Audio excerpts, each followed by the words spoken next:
Alors on se retrouve ici sur les terroirs du Valais cette fois-ci, donc nous sommes dans le Valais central. Nous étions tout à l'heure juste encore sur le Valais central, sur la limite avec le bas Valais. Nous avons également le haut Valais qui est environ vers Sierre et le bas Valais plutôt vers Martigny, pour donner un petit exemple. Le haut Valais étant presque à la limite de l'Almanique. Nous sommes donc sur des terroirs cette fois-ci non plus calcaires évidemment, mais surtout argile-sable en surface et des schistes noirs en profondeur. On retrouvera donc comme schiste différents types de sols. On retrouvera donc principalement des schistes noirs du Doglé et également des schistes Salomie du Jurassique avec 150 millions d'années. Et oui monsieur. On retrouvera donc ici, on doit être normalement juste à côté de la parcelle, hop, comme vous pouvez le voir, de Amandelaire, qui est la grand cru donc de la famille chez lequel j'étais, donc cave du Vieux Moulin, qui était vraiment superbe.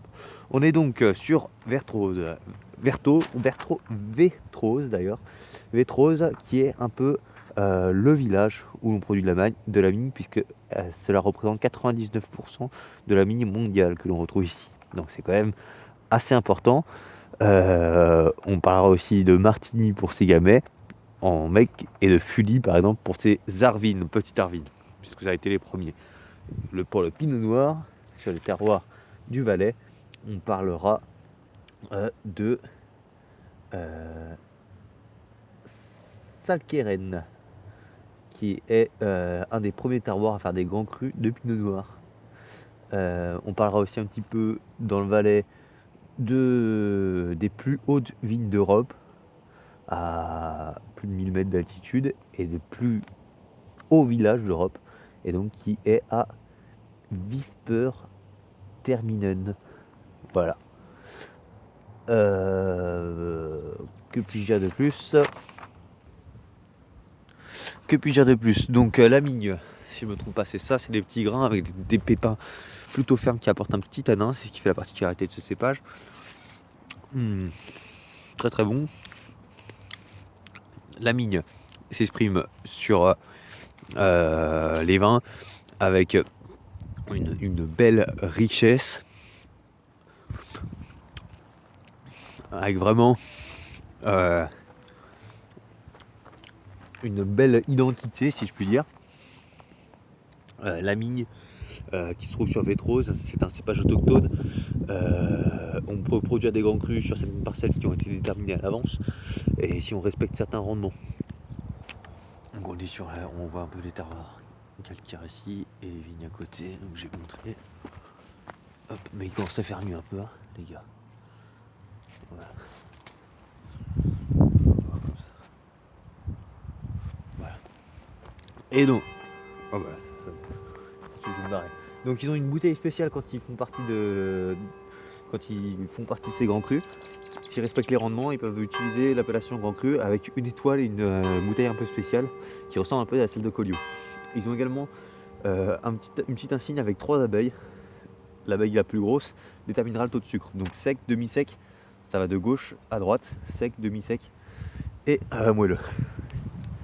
Ensuite, donc les sols c'est bon.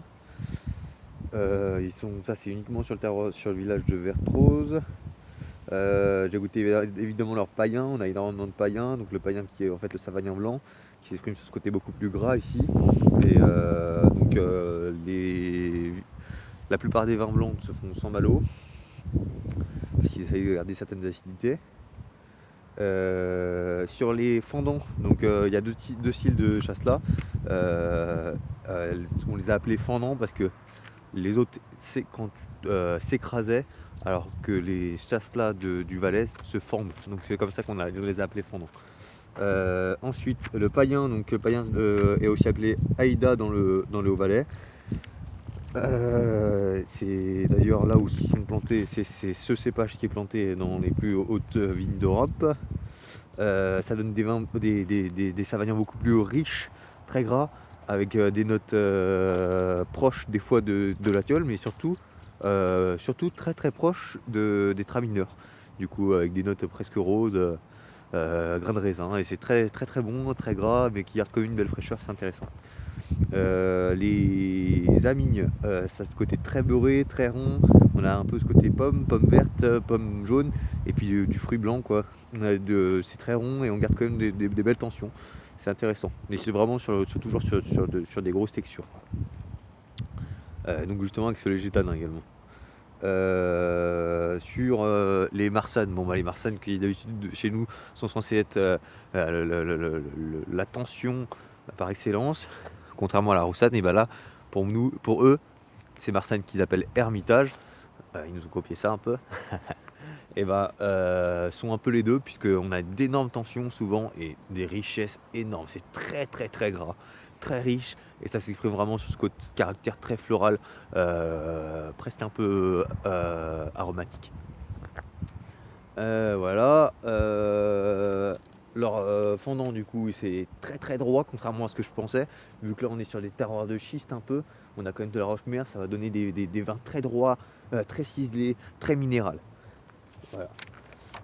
Puis on retrouve le caractère un peu plus sur la petite arvine. On a des belles petites arvines très équilibrées avec toujours ce caractère très salin, ces notes de poire. Une belle densité également. Et puis qu'est-ce que j'ai pu. Je pense que j'ai tout dit des gros. Et là il fait nuit en plus. Donc je vais vous laisser. Le petit Chicky Peck.